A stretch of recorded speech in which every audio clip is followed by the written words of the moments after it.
Entramos en los bosques, mares, ríos y desiertos. Exploramos la flora, fauna y funga de la mano de científicos, artistas, deportistas y amantes del mundo natural. Bienvenidos y bienvenidas a una nueva temporada de conversaciones. Bienvenidos y bienvenidas a la 6ª temporada de Inspirados por la Naturaleza, un podcast de Ladera Sur. Conducen Bárbara Tupper y Martín del Río. Este espacio es presentado por Patagonia. Bienvenidos y bienvenidas a un nuevo episodio de Inspirados por la Naturaleza, 6ª temporada ya desde este estudio, porque ahora ya no solamente nos pueden escuchar, también nos pueden ver a nosotros y sobre todo lo más importante, a nuestros invitados. Estamos junto a Martín del Río. ¿Qué tal, Martín? Muy ¿Cómo bien, estás? Bárbara. Feliz de estar aquí en un nuevo capítulo. De todas maneras, vamos a hacer un viaje al pasado y no les contaremos todavía con quién conversamos, más bien pasamos a presentarlo.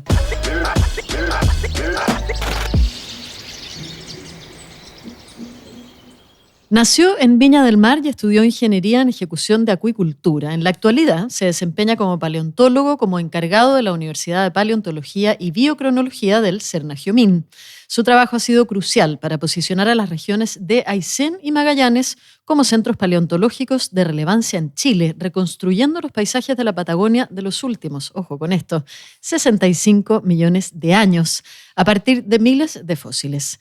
Se considera un ecólogo con un profundo interés en la conservación de la naturaleza y ha participado activamente en organizaciones que promueven la protección ambiental y la defensa de los recursos naturales.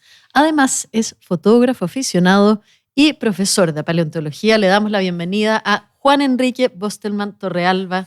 Enrique, muy bienvenido a Inspirados. Enrique. Gracias, Martín. Gracias, Bárbara. Muchas gracias por esta invitación. Me siento muy honrado de participar aquí en esta conversación con ustedes. El honor es nuestro, claro. Y también hay alguien más al que tenemos que agradecer. Por supuesto, a Patagonia. Patagonia, Patagonia, que auspiciador, nos acompaña en este Bien, podcast. Patagonia. Ya varias temporadas ahí de la mano con ellos. Bueno, Enrique, muchas gracias por estar aquí. Enrique, vamos a partir preguntándote un poco. Sabemos que tienes como un profundo vínculo con la naturaleza y la exploración desde chico, pero ¿cómo crees que tu entorno familiar y en tu infancia influyeron en esa decisión de estudiar paleontología? ¿Eras ese niño, un poco podríamos decir, el niño nerd fanático de los dinosaurios? No, para nada. Para nada. Es bien, yo cuando a veces pienso en mi niñez y en cómo era la proyección que yo hacía con la vida, me cuesta vincular ese pasado con el presente. Justamente porque nunca estuvo mucho en mi radar ser un científico, por ejemplo. Perfecto. Pero mi padre fue una persona muy influyente, porque mi papá era un amante absoluto de la naturaleza. Mi viejo era ingeniero civil, o sea, nada que ver así con el mundo de la ecología mucho, pero salía mucho a terreno y en ese proyecto de su trabajo se enamoró profundamente de la naturaleza. Entonces, desde pequeño, él nos enseñó los nombres científicos de las plantas, de los animales. Subíamos a la campana, ¿no? Clásicos habitantes viñamarinos que los fines de semana se van a Olmué a la campana. Ahí mi viejo nos arrastraba cerro arriba. Generalmente protestando nosotros, ¿eh? No acompañándolo así de igual a igual. Pero mi papá fue súper influyente en esa cuestión, en la naturaleza. Para nosotros, 3 hermanos, mi hermano falleció, pero nosotros 3 tuvimos siempre un vínculo con la naturaleza. Yo creo que porque mi padre fue ahí clave en ese proceso. Y después yo siempre pensé que iba a dedicarme más a contingencias del presente, ¿no? En la enseñanza media yo pensé que iba a ser más bien humanista y después ya cuando me titulé y todo, me di cuenta que iba a trabajar más como en el ámbito ambiental y ahí hice mi primer acercamiento con la naturaleza ya desde una perspectiva como científico. Y en esos avatares de la vida llegó el pasado y me arrastró y ahí me he quedado y me siento muy feliz con eso. ¿Y cómo fue esa transición desde estar en ingeniería de acuicultura a la paleontología? ¿Qué sucede ahí? ¿Con qué te encontraste? Bueno, yo cuando terminé mis estudios, yo hice una investigación sobre los impactos ambientales de la acuicultura en Chile. Recién se había promulgado la Ley de Medio Ambiente y el reglamento, recién.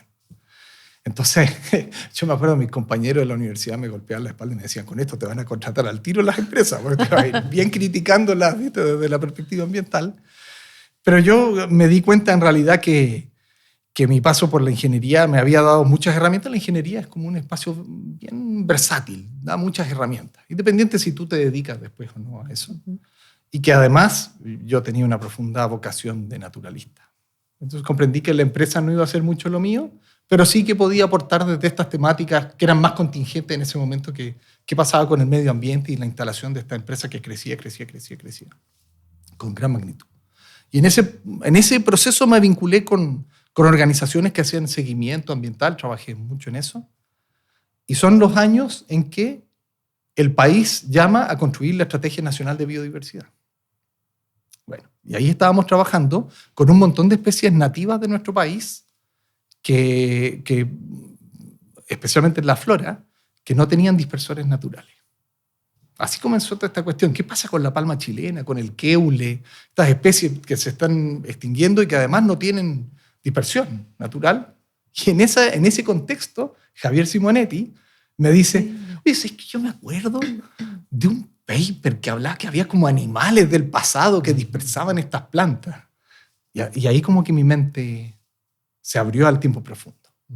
Y desde ahí nunca más salí. O sea, entré a eso, me pareció que era una cosa lógica, ¿viste? Pensar que los problemas que veíamos en la actualidad en realidad podían tener un hilo en el pasado, incluso en miles de años, y desde ahí despegué. Y no me he alejado, siento que era mi vocación absoluta, ¿no? Y llevándolo un poco como al quehacer diario, obviamente yo creo que uno tiene como ese también recuerdo de películas como de niño o de estar como de Indiana Jones o Jurassic Park, que uno está como con el pincel buscando los huesos. Sí. ¿Qué tiene tanto de eso, de la fantasía de las películas, lo real a tu cotidiano, finalmente? Bueno, Jurassic Park, yo ya no era tan niño, digamos. Claro, como el año 90 era, claro. Ya estaba como entrando a la universidad, digamos yo. Pero es cierto de que algunas de esas construcciones que uno ve en las películas, ¿no? Siempre nos preguntan, así como, claro. Oye, usted... En realidad, a veces tenemos algunos momentos así, que se acercan a eso, pero en general la vida es más dentro del laboratorio, estar frente al computador escribiendo, ¿no? Es menos apasionante y menos riesgosa que la de Indiana Jones, seguro. Claro. Pero hay grandes momentos en que uno está en terreno y descubre cosas y dice, wow, ¿no? La mente, ¿viste? Uno dice, ¿cómo esto está aquí? Esto que sabemos que solo existe hoy en Australia o hoy en África. ¿Por qué está aquí? ¿Qué pasó? Esos momentos son fantásticos, hermosos. Uh-huh. Y más allá de esos descubrimientos, ¿no? Y de hacer esas conexiones y de ir finalmente teniendo respuestas, ¿qué reflexiones te trae a ti trabajar con un pasado tan lejano? A mí me pasan varias cosas con esto. En primer lugar, me conmueve mucho, ¿no? Porque el registro fósil en realidad son restos de criaturas que existieron, ¿no? Son como los vestigios, ¿no? Uno sabe, teniendo el registro fósil en la mano, de que son seres que alguna vez vivieron en su ambiente, en sus condiciones propias. No importa si fue hace 10.000 años, 2 millones, 100 millones, no importa.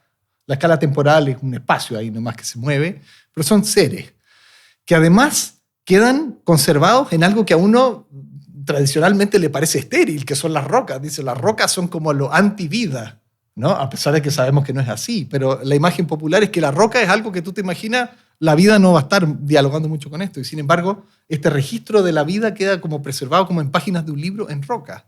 Entonces, esa dicotomía a mí me parece hasta poética, así, conmovedora, ¿no? Es decir, que ¿dónde voy a buscar los registros que me van a enseñar a mí cómo cambió la vida en el pasado? En el lugar donde menos me imaginaría, ¿no? Que son las rocas. Pero ahí están. Entonces, eso para mí es una cosa conmovedora, pero también me hace pensar y reflexionar siempre, ¿viste? Que todo es súper dinámico, súper dinámico. Tú puedes estar sentado en una cumbre, 3.000 metros de altura, y eso era el fondo del mar en algún momento. Y uno dice, pero esto era el fondo del mar. A la misma gente que habita en los lugares, tú le dices, esto era el fondo del mar. Y la gente se sorprende. Es una cosa como inimaginable, porque en nuestra escala de tiempo, que es muy limitada, imaginemos que el paisaje es estático. Vemos las montañas aquí en Santiago y tú las vas a ver más o menos iguales toda tu vida. Y tus nietos también las van a ver más o menos iguales, ¿no? Y sin embargo, están en constante movimiento. Ahora, me pasa, y esto es bastante personal, pero yo creo que voy a interpretar a varias personas. Cuando hablamos de esto era el fondo del mar, sí, todos sabemos, digamos, más o menos que esto era el fondo del mar, pero imaginárselo es algo que a muchos nos cuesta un montón, o sea, como que no nos cabe en la cabeza. Sí. ¿Cómo está eso en tu cabeza?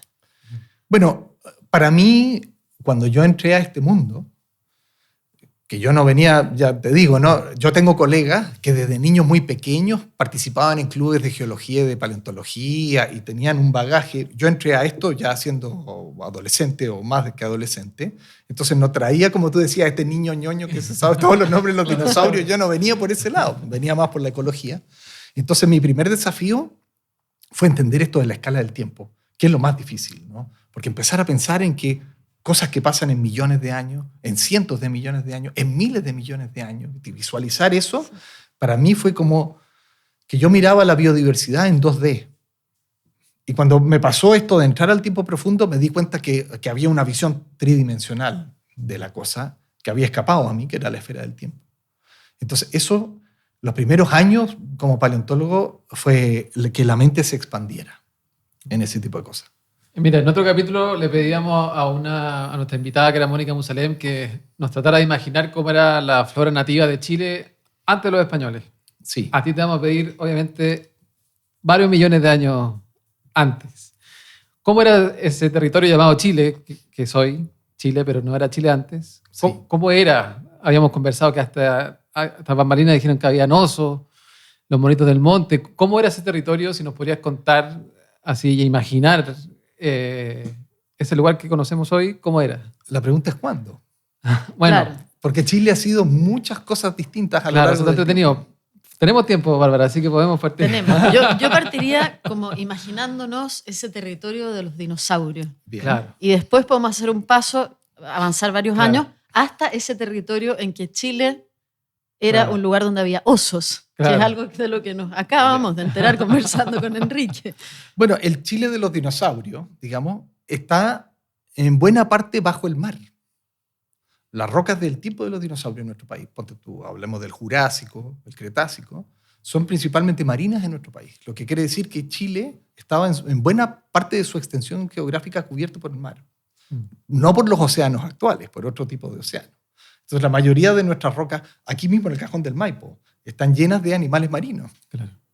Reptiles marinos, amonites, etc. ¿no? Una cosa que observó Darwin, por ejemplo, cuando subió, ¿no? y cruzó hacia Mendoza y se encontró con estas rocas llenas de fósiles marinos, él pensó, esto se tiene que haber levantado. Chile para Darwin, por ejemplo, fue un espacio geográfico donde él resolvió muchas cuestiones geológicas que le ayudaron después a integrar las ideas de evolución.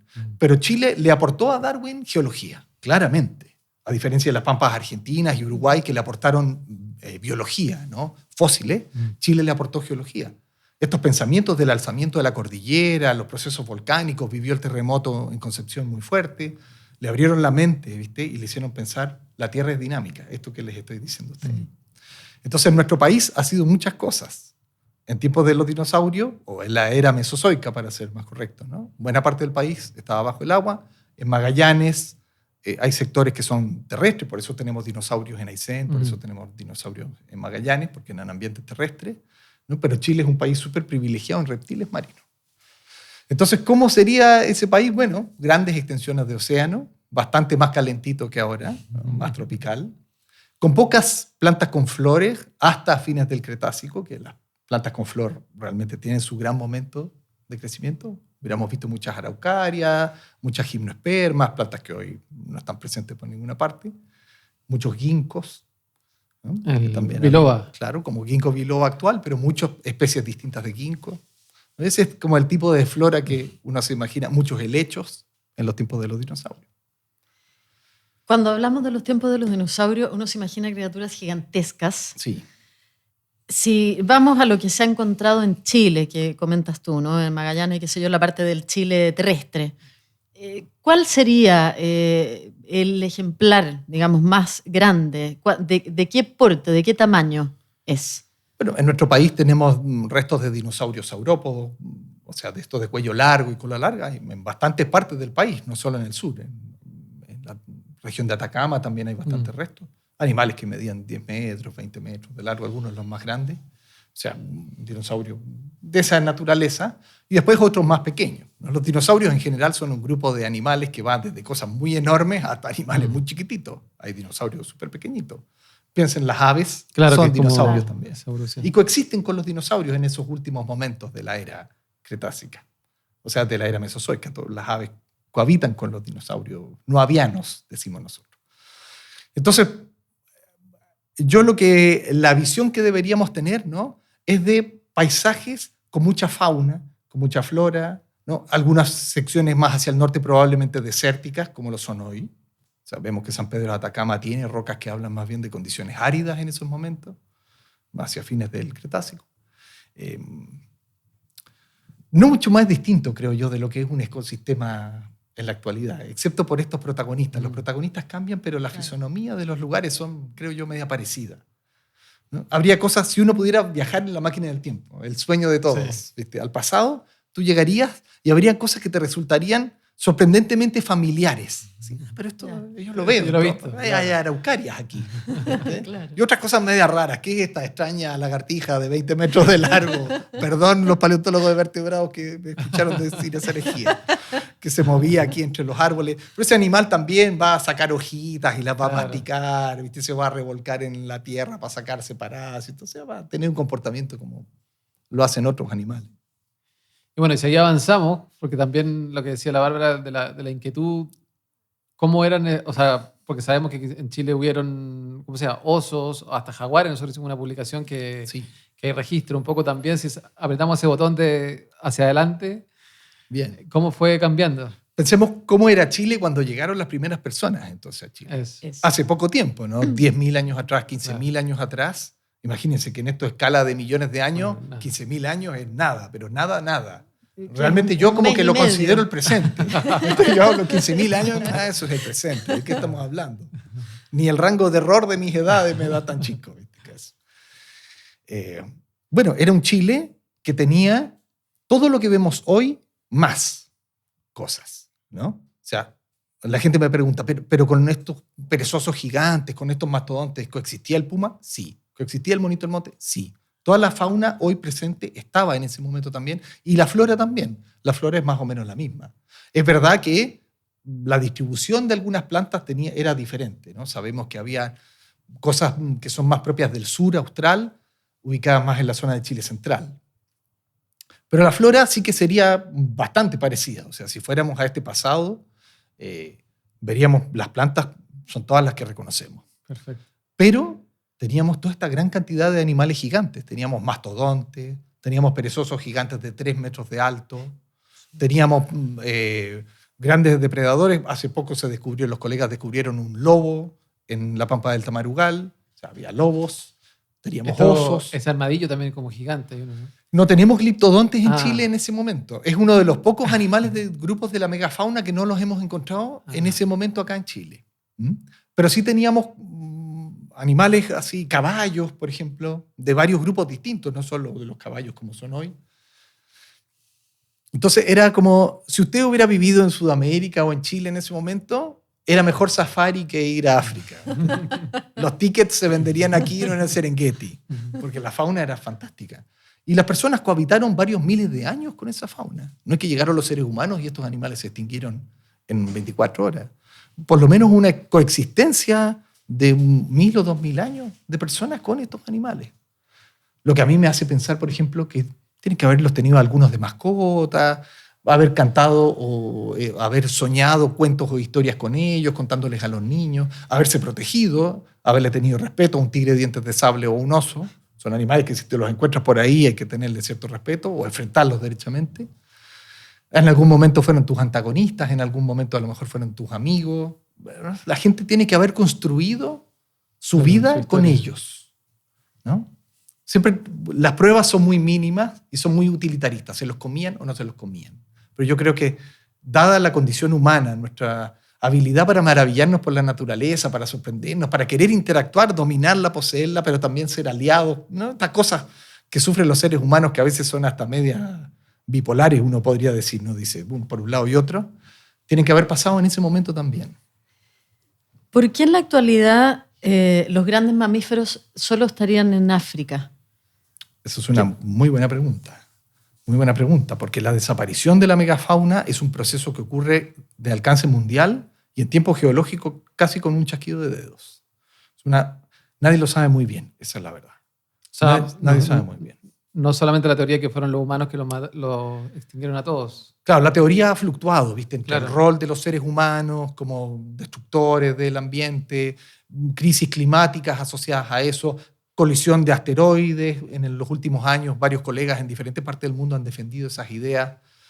La franca verdad es que todavía es muy difícil entender cómo un proceso actuó a escala global tan rápido y con un segmento tan limitado de organismos. Porque tú dices en una extinción masiva, chuta, sufren todos, los grandes y los chicos. Cae un asteroide y te barre con todo, ¿no? Grandes y chicos. Los grandes tienen más posibilidad de sufrir más, por supuesto. Necesitan más espacio, necesitan más comida, necesitan más todo. Pero el caso de la extinción de la megafauna es súper localizada en ese segmento de grandes animales. Y en África logran sobrevivir. Entonces, yo diría que es como uno de los grandes misterios de la biología. ¿Cómo pudo pasar una cosa así? Y además pensar que borró animales desde Tierra del Fuego hasta Alaska. O sea, una extensión súper grande geográfica en América solo. Ni hablar de Eurasia. Entonces, bueno, hay que seguir trabajando, creo yo. Hay que seguir, y probablemente seguiremos varias generaciones de paleontólogos, arqueólogos y ecólogos trabajando en estos problemas antes de realmente entender qué fue lo que pasó. Este espacio es presentado por Patagonia. ¿Qué importancia tiene para ti la educación en el campo de la paleontología, en la formación de futuros profesionales? Bueno, tiene como la importancia que toda la educación tiene, ¿no? La educación es las puertas a maravillarse de lo que te rodea, de descubrir misterios, de hacerte preguntas, de querer saber cuál es tu posición en el universo. Yo creo que es una cuestión que es intrínseco de los seres humanos tener curiosidad. Querer saber y querer descubrir y maravillarse y decir, ¿cómo llegó esto aquí? ¿Cómo pasó esto? Entonces la educación es un vehículo para eso. Pero en nuestro país, las geociencias, ¿no? Las ciencias de la Tierra, que engloban la paleontología, la geología, la geomorfología, debería ser algo bien especial, porque somos un país definido por su geología. Sufrimos erupciones volcánicas, terremotos, maremotos, se mueven las placas para allá y para acá, cambia el clima, tenemos un desierto en una punta y glaciares en otra, o sea, dependemos de factores atmosféricos, o sea, chuta. Somos un país realmente donde la tectónica y las ciencias de la Tierra se expresan mucho en el día a día de las personas. Y yo diría que nuestra sociedad sabe poco de ciencias de la Tierra. Ahí tenemos que trabajar harto. Harto, como científicos, como investigadores, el Servicio Nacional de Geología, que genera harta información, pero cómo canalizamos que todas esas cosas lleguen a las personas y a la vez cómo construimos historias que maravillen a la gente que quieran tomar estos temas. ¿Cómo entonces este traspaso, digamos, de conocimientos en esas áreas puede también generar conciencia ambiental?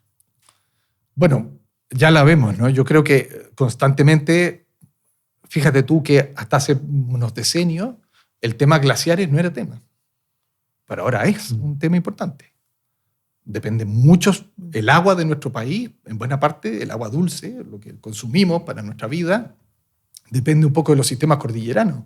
Bueno, los geólogos son las personas que saben de esas cosas, ¿no? Los geomorfólogos, las personas que se dedican a estudiar glaciares, montañas, cursos de agua, las remociones en masa, ¿no? Pues la geología está en nuestro diario vivir, en nuestro país, sin lugar a dudas. Entonces, ponte tú, yo recuerdo los problemas de los peces de las aguas continentales de nuestro país, que tienen alto endemismo, bueno, dependen de las aguas continentales. Si el estado de las aguas continentales es malo, se va a llevar a los peces, se va a llevar a los crustáceos pequeños, las pancoritas. Toda la fauna nativa de nuestro país sufre si su medio físico está en malas condiciones. O se degrada, o se destruye, ¿no? Entonces, bueno, la geología ahí tiene algo muy importante que decir sobre el cuidado de la tierra también, claramente. Y otra cosa es que, ya mirándolo desde la paleontología, yo nunca veo la paleontología como algo separado de la biodiversidad, para nada. Para mí la biodiversidad que entendemos hoy es un río, se mueve, es dinámico. La paleontología son el tramo antiguo de ese río. el curso inferior. ¿Viste? No, jamás separo el registro fósil de la biodiversidad actual. Dialogan para mí constantemente. Las plantas son... Tú las plantas que ves hoy las ves hace 20 millones de años, o 30. Sí. No han cambiado nada. A los animales un poquito más. Hay algunas cosas que son más antiguas, hay otras que han ido y venido, hay otras que ya no existen. Pero es todo parte de lo mismo para mí. Nunca puedo separar la biodiversidad ya desde del tiempo. Y en ese como línea de tiempo que tú la vas leyendo un poco como más fácil que nosotros, ¿cómo también se lee cuando gente, por ejemplo, dice que el cambio climático, estamos hablando ahora, dice, bueno, pues esto ha ocurrido muchas veces para atrás? Es cierto. Claro. Dicho eso, ¿este es distinto? Muy distinto. O sea, tú también eres de esa teoría también, que esto es distinto a lo que estamos viviendo hoy. Sí, claro. Yo creo que no hay, en la comunidad científica no hay ninguna duda de eso, ¿no? Yo por ahí todavía escucho gente que dice, no, los científicos no están de acuerdo. No, señor, están muy de acuerdo, masivamente en el planeta. Este cambio actual que vivimos es muy particular. Es cierto, el clima ha cambiado muchas veces en la historia del planeta, muchas veces catastróficamente, ¿eh? No quiere decir así como, ha pasado en el pasado, entonces no nos preocupemos del futuro. No, señor, cuando ha cambiado ha sido también medio catastrófico en varias circunstancias, para toda la vida del planeta. Pero yo creo que nunca, si tú miras los archivos donde hay un buen control de tiempo de esos procesos, han sido tan rápidos como está pasando ahora. La velocidad del actual cambio climático no tiene una comparación con el registro geológico. Los procesos de cambio climático duran generalmente cientos o miles de años cuando acontecen. Es verdad que hay momentos de pics rápidos, pero nunca a la velocidad en la que vamos ahora. Entonces, claramente el problema que tenemos ahora es un problema novedoso desde la perspectiva de lo que el registro del pasado te dice. Y también sabemos que las causas de eso tienen que ver con las acciones antrópicas, algo en lo cual tampoco nadie discute, creo yo, en el presente. La era del antropoceno, que se dice. Bueno, que no fue aprobada por la Comisión Internacional de Estratigrafía. No, pero claramente los impactos de los seres humanos en la biosfera están preservados hoy en el registro geológico. Tú lo ves en el registro sedimentario. ¿Le puedo contar? Yo tengo una anécdota de eso. ¿Lo puedo contar? Por favor. Una vez un amigo me dijo, oye, había un basural en Pichidangui. La gente iba y tiraba cuestiones y vino un aluvión. Y me dijo, anda a verlo. Y fui y tú veías las capas estratificadas con chalecos, había una lavadora metida como si fuera una roca, así un clasto así metida en la secuencia ya estratificada, que se había llevado al basural y lo había depositado como capas así terrestres. Una cosa súper impresionante. Y dije, esto no puede ser una cosa más clara de la presencia del hombre ya en las capas formándose nuevas. No tomé una foto. Van a ver en Enrique del futuro descubriendo la... Claro. Mira que descubrimos aquí una nueva bicicleta, que tremendo. Parece? Viajemos a Aysén y Magallanes, claro. ¿Les parece? Bueno. Por supuesto. Lideraste un equipo que realizó hallazgos extraordinarios en esa zona. ¿Cómo fueron esas primeras expediciones? ¿Cómo fue encontrarte con lo que te encontraste, digamos? ¿Cómo cambió un poco la vida para ti desde ese momento? Las primeras fueron muy amateurs y pobres. Eso lo podemos decir. Viajando a dedo, incluso en algunos tramos. Bien, o sea, yo estaba viviendo en Uruguay, donde realicé mis estudios como paleontólogo, y desde Uruguay empecé a venir a Chile invitado por algunos proyectos del Anillo de Ciencia Antártica en Magallanes, que era un proyecto muy grande donde participaban muchos geocientistas en diferentes temáticas que abordaban desde Antártica al sur de Patagonia. Empecé a venir al país un poco con esa misión de trabajar en mi especialidad, que son los mamíferos fósiles, y ayudar al trabajo que hacían los equipos de campo. Y yo también desde hacía mucho tiempo quería hacer algo en la Patagonia porque desde adolescente fue un lugar mágico para mí. Acompañaba ahí al señor Pablo Valenzuela a tomar fotografías. Nos íbamos con el señor Valenzuela a ver los bosques en otoño. Bueno. Y ya ahí estaba uno completamente enamorado de esa tierra. Entonces, bueno, aquí encontré una muy buena excusa para juntar mi ciencia amada con un territorio al cual le tenía afecto y comenzamos a trabajar un poquito con datos que sabíamos que existían previamente. O sea, nosotros no fuimos el primer equipo que trabajaba en la Patagonia. Desde el siglo XIX hubo colegas trabajando en diferentes espacios patagónicos. Lo que pasa es que faltaba quizá establecer un programa de investigación dirigido por colegas nacionales, no solo extranjeros, ¿no? Que estuviera trabajando aquí año corrido, digamos, por decirlo de alguna manera. Así que empezamos a ir a puntos donde sabíamos que íbamos a encontrar algunas cosas, porque ya teníamos información previa. Y desde ese lugar empezamos a expandirnos a otros puntos de la región, tanto en Aysén y Magallanes, buscando nuevos afloramientos. Y ahí también nos fue muy bien, porque aparecieron muchas cosas que no pensábamos que íbamos a encontrar. Y bueno, y en ese proceso se han ido sumando muchas personas.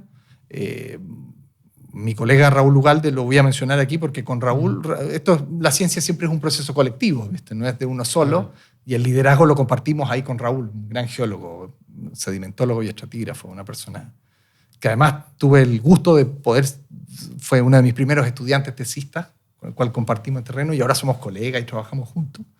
Y desde ese punto se han sumado estudiantes, se han sumado otros colegas, ¿no? Un proceso bien colectivo. Y esto nos ha permitido, por lo menos, creo yo, entender con bastante cabalidad qué ha pasado en los últimos 70 millones de años en el territorio patagónico. O sea, tenemos ya una idea de cómo fueron cambiando los ecosistemas, cómo se generaron los Andes patagónicos, qué pasó con el mar, dónde estuvo, dónde no estuvo, y cómo se transformó el territorio patagónico desde hace 70 millones de años, más o menos, hasta el presente. Ya tenemos una idea de eso. Yo creo que eso es el corolario de este esfuerzo de 15 años ya de trabajo en la Patagonia. Y se podría decir que tiene como una condición especial la Patagonia, porque uno de repente ve por el lado argentino que han encontrado muchos dinosaurios, el argentinosaurio, creo. O sea, hay varios descubrimientos que uno va leyendo. Sí.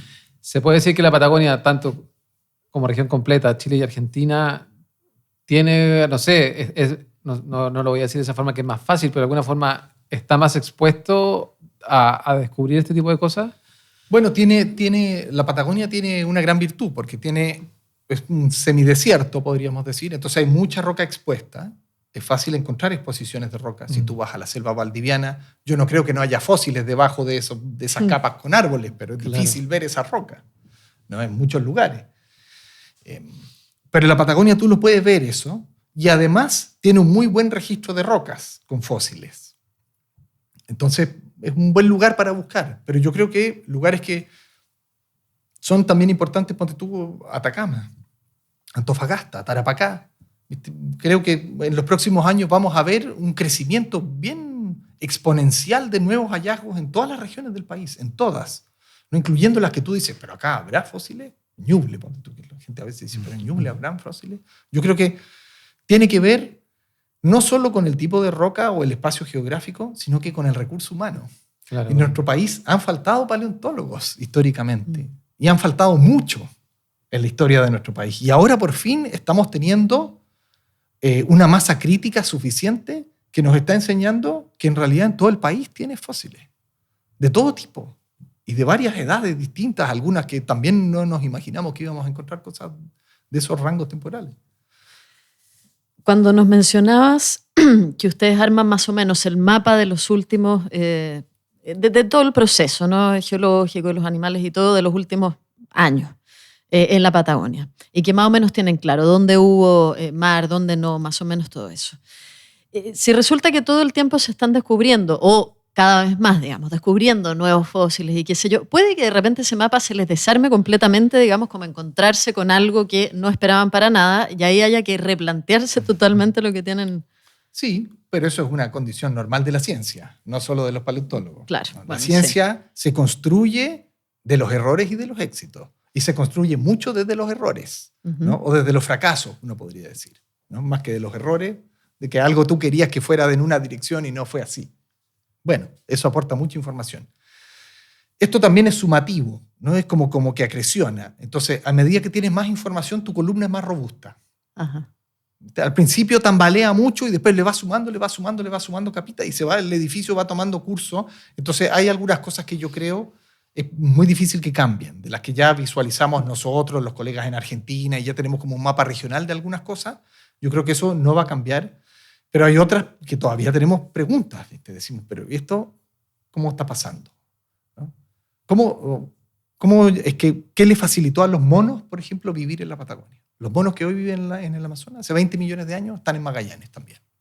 ¿Cómo pasó eso? ¿Qué favoreció a que los primates amazónicos o de estirpe amazónica pudieran vivir en la Patagonia. Estamos ahí completando algunos ladrillos de esa información.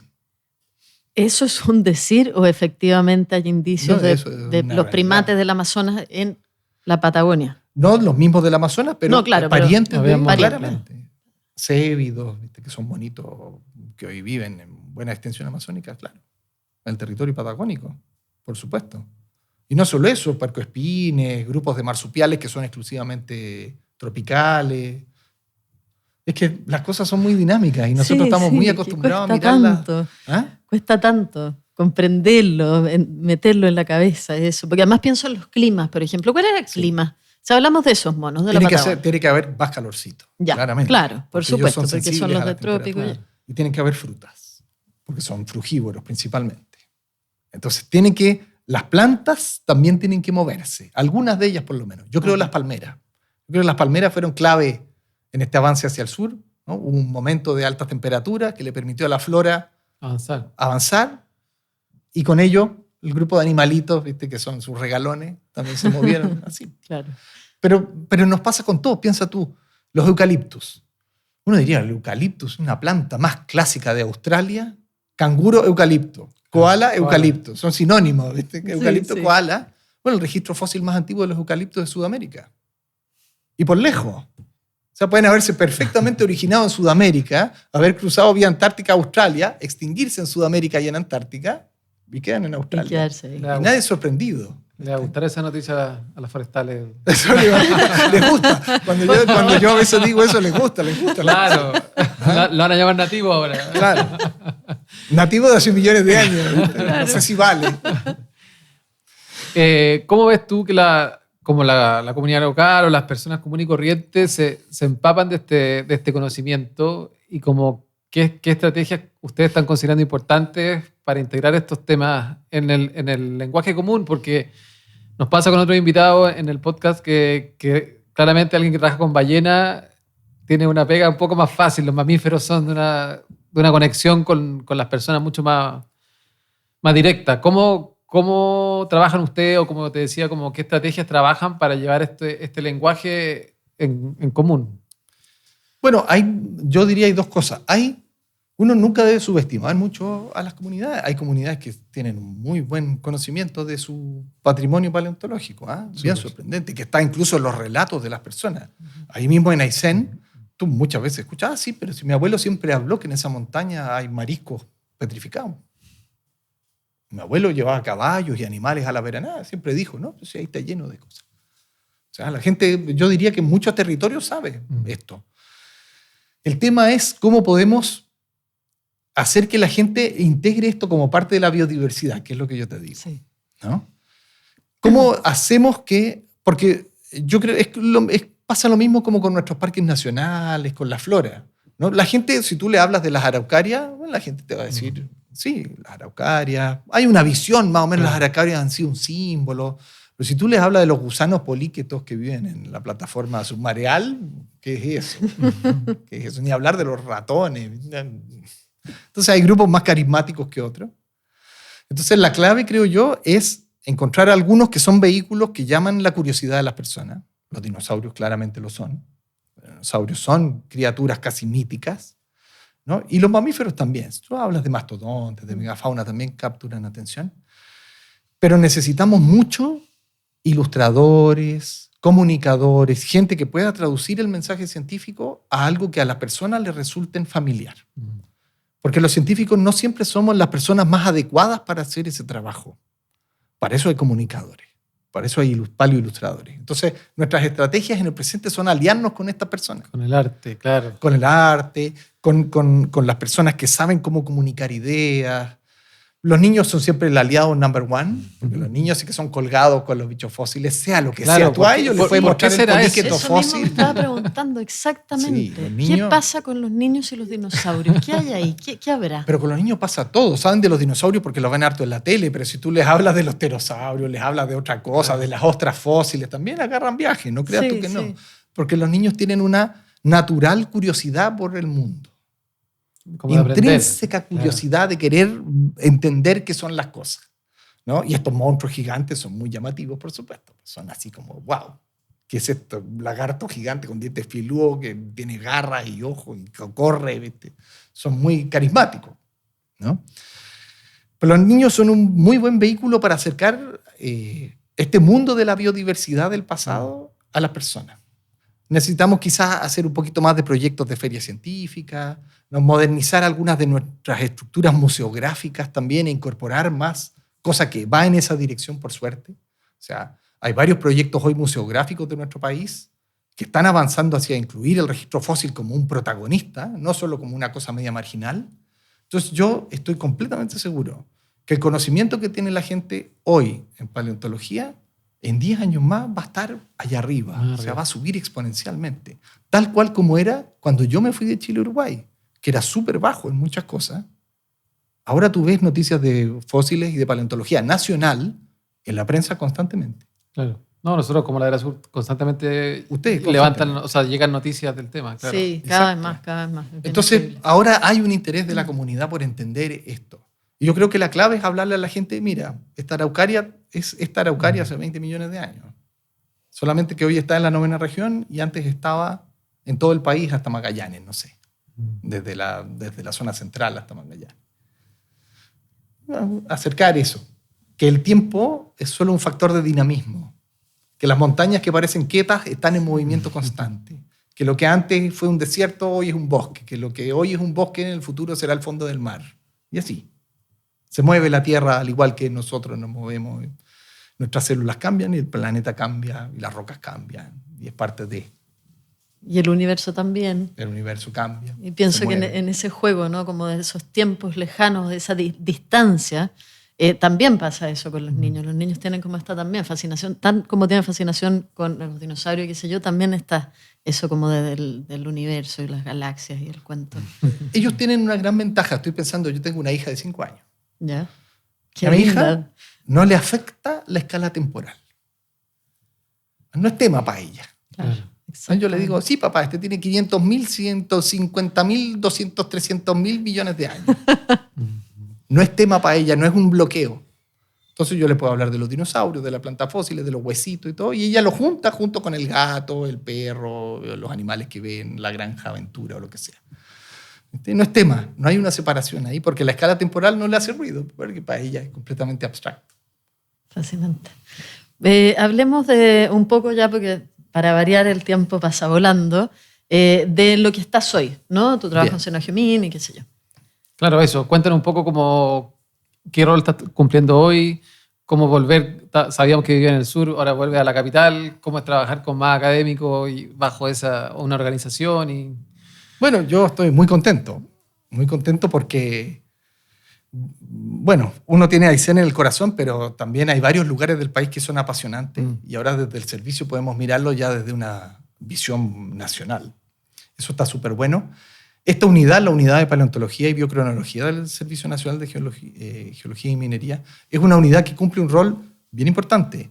Cuando estamos construyendo las cartas geológicas en nuestro país, los equipos de terreno suelen encontrar restos fósiles, ¿no? Y estos fósiles a veces son la única clave para saber la edad de la roca y el ambiente en el cual se formaron.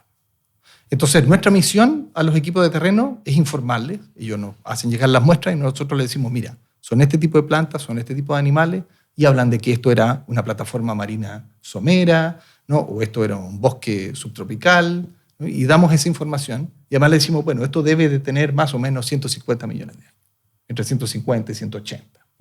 O esto tiene 35.2 millones de años. Dependiendo los fósiles, uno a veces afina o tiene más rango en el lapso de la edad. Y esa es la misión de nuestra unidad, nutrir al programa de nuestra carta geológica con esta información. O esa es la misión más importante. Y después tenemos otras misiones, por supuesto, a realizar ciencia, o sea, hacer que el conocimiento científico paleontológico crezca. Eso es lo que queremos, que crezca el conocimiento, reportar nuevos hallazgos, presentarlos en los espacios, llevarlos a las comunidades, contar historias. Y también cuidar ese patrimonio, porque es una gran misión. ¿Qué hacemos con todo ese material? Y nuestra misión es ser un repositorio, un espacio de cuidado para esas piezas paleontológicas. Tenemos nuestro sistema de almacenamiento, de bodegas, etc. Y todo eso tiene que dialogar con las autoridades, con las metas del servicio, con la legislación del servicio, con la legislación patrimonial. Entonces, Tiene que haber ahí varias interacciones y varios espacios de construcción. ¿Y crees como que Chile está al debe de tener como un super museo que muestre todas esas colecciones que tú... Yo no sé si necesitamos un super museo o necesitamos muchos museos a lo largo del país. Claro. ¿No? Pero No hay sé como si un debe, ¿o un no? súper. Porque otra herramienta sería acercar estos temas con lugares donde la gente los pudiera visitar. Yo creo, cuando yo pienso en el futuro, ¿no? Más que decir en qué estamos al debe o no al debe, porque eso es una cosa que a veces hay que mirarlo en los contextos regionales también. Pero cuando a mí me preguntan qué quisieras tú para el futuro, yo quisiera que hubiera museos de historia natural en todas las regiones. Un museo de historia natural de cada una de las regiones del país, donde pudieran exhibirse no solo sus fósiles, sino que también elementos de su biodiversidad, de su geomorfología y todo, y que la gente en las distintas regiones pudiera ir a ver sus espacios propios del territorio, ¿no? Por supuesto que también me gustan los grandes museos de la capital, que pueden recibir masivamente visitantes, escuelas, hacia allá también tienen que ir las cosas, pero yo creo que en la medida que construyamos un mosaico nacional de conocimiento del territorio, todo el mundo va a poder amarlo más. Claro. ¿Tienes esperanza en el futuro de nuestro planeta? Hablando justamente, comentábamos, ¿cierto?, del antropoceno, del cambio climático y de la rapidez con que se está dando todo esto y las extinciones, etcétera.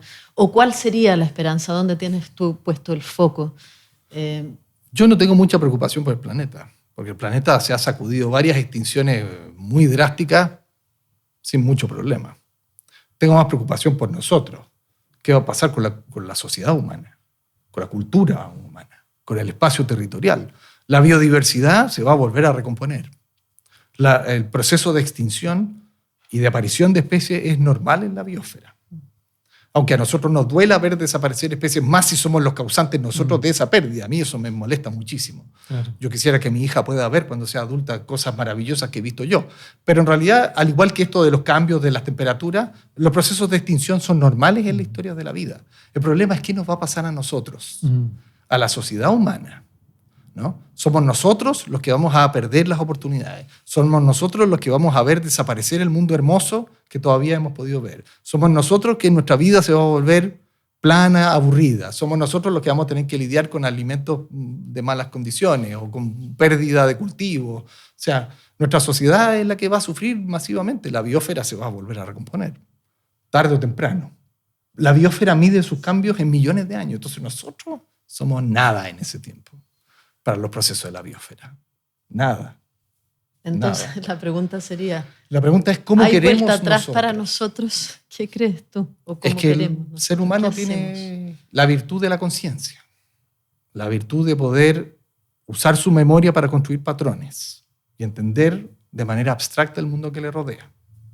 La pregunta que nosotros tenemos que hacernos como humanidad es: ¿en qué clase de vida o qué clase de entorno queremos habitar? ¿Queremos habitar en un espacio doloroso, empobrecido, sufriente, carente? ¿O queremos relacionarnos con la vida del planeta, que es esplendorosa, maravillosa, fantástica, misteriosa?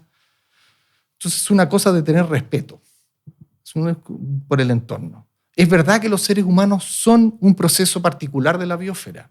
Si tú miras la historia del registro fósil, ¿no? En 3.900 millones de años de historia de la vida, porque eso es la edad que tienen los fósiles más antiguos de nuestro planeta, 3.900 millones de años.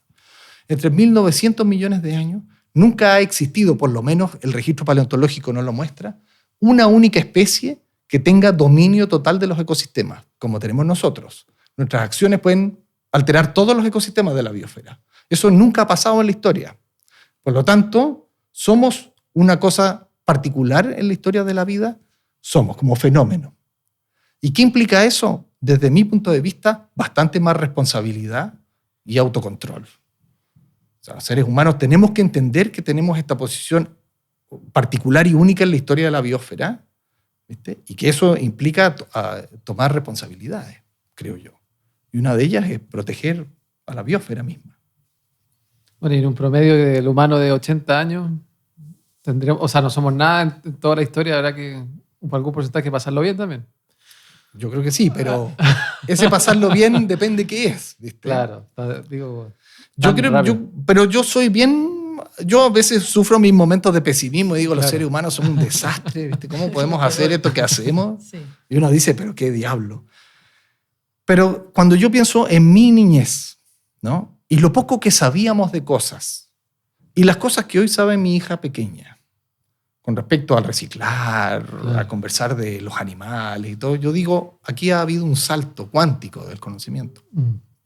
Entonces yo creo que el futuro puede entregarnos Claro, ese mejores cambio. herramientas. Totalmente. Sí. Nos quedamos con ese Estábamos terminando así. mensaje. Así es. Bueno, Enrique Bostelman, ha sido un placer total y absoluto viajar en el tiempo de tu mano. Muchas gracias por participar aquí Muchas en el gracias, Enrique. Muchas gracias a ustedes por la invitación. Inspirados por la Naturaleza sexta temporada. Gracias a todos por escucharnos y por vernos. Y bueno, espero que nos volvamos a encontrar por ahí, en algún festival. Ojalá que no sí. sé. Claro, seguro. Ya. Gracias, Martín. Nos vemos. Gracias Chao. a todos. Chao. Chao, muchas gracias.